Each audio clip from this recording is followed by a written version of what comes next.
Life is still good. Happy day. Day 119 of our doing one thing every day that makes us happy. Sharon Horne-Ellstrom here, but you can call me Pajama Grandma.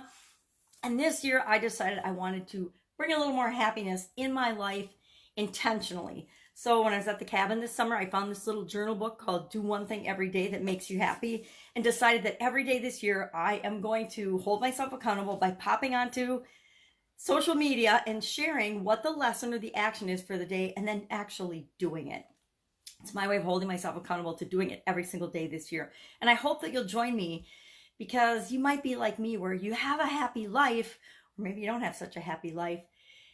And it's because we're not letting ourselves enjoy what is working in our life. We're too busy focusing on what isn't working in our life. So I'm making a concerted effort this year to focus on the good, the things that are working. And so today is a sayings day. Handy dandy magnifying glass says, "Where's the man could ease a heart like a satin gown?" Dorothy Parker said this. I have no idea who Dorothy Parker is. Probably should know, but I don't know. If anybody knows, share in the comments below. But our task today says, the item of clothing, or this item of clothing, eased my heart today. And I'm going to vote for my frozen pajamas, because I've noticed that sometimes I get frozen in certain aspects of my life, frozen in certain areas where I just don't want to pay attention to something, or I just don't want to look at it. And usually that's the thing I need to look at and deal with the most. So my frozen pajamas today are to remind me to thaw out my heart, which will of course ease my heart, to deal with those things that I've been putting off and been frozen or procrastinating about, because they're the things I most need to deal with to move my life ahead, to be happier, to ease my heart. So go ahead, ease your heart today.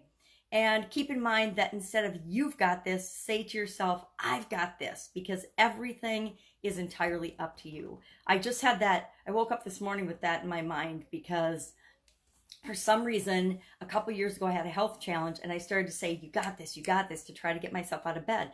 And that stuck.